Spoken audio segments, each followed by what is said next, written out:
Welcome back to another technical deep dive here in the debug zone. Today, we're tackling a big question and breaking it down with insights from other users.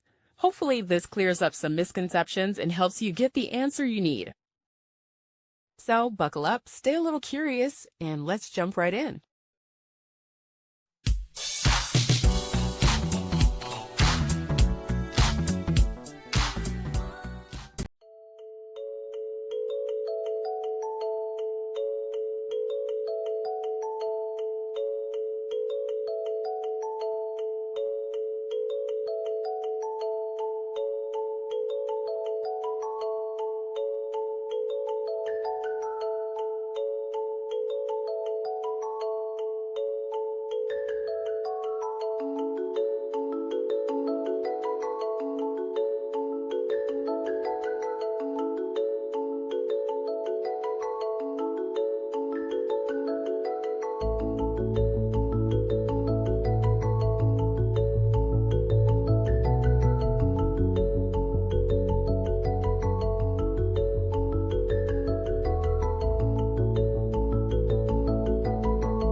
And that's a wrap.